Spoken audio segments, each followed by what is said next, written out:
chino kunyangwe nichifamba mumupata werufu imi muri neni nzvimbo yeyu inondinyaradza ruoko rwenyu runondichengeta zvakanaka netsitsi zvichanditevera mazuva ose upenyu hwangu. Jehovha mufudzi wangu, handingashayi chinhu. Munonditungamirira Ishe munzira dzakarurama. Jehovha mufudzi wangu, handingatyi chinhu. Kunyangwe ndichifamba mumupata werufu, imi muri neni, nzvimbo yenyu inondinyaradza, ruoko rwenyu runondichengeta zvakanaka netsitsi zvichanditevera mazuva ose upenyu hwangu. Pamafuro manyoro munondizorodza, pamvura dzakadzikama munondifambisa, mweya wangu munoisa simba nenyasha dzenyu dzisingaperi.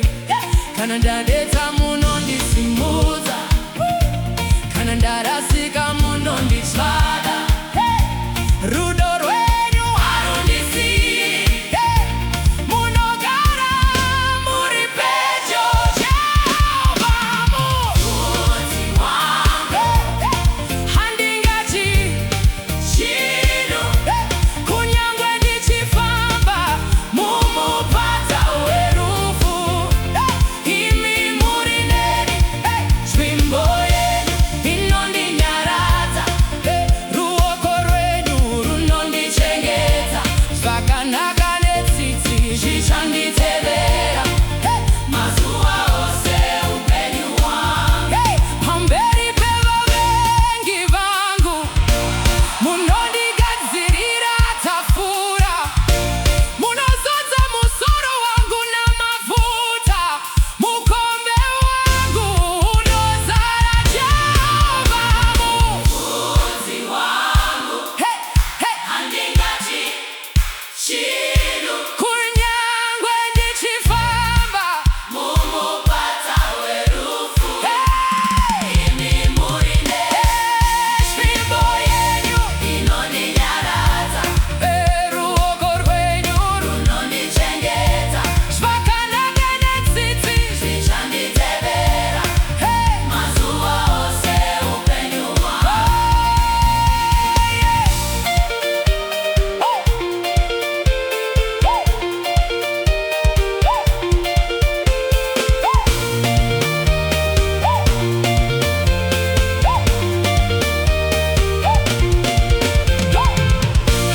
Handingafambi ndega Ishe,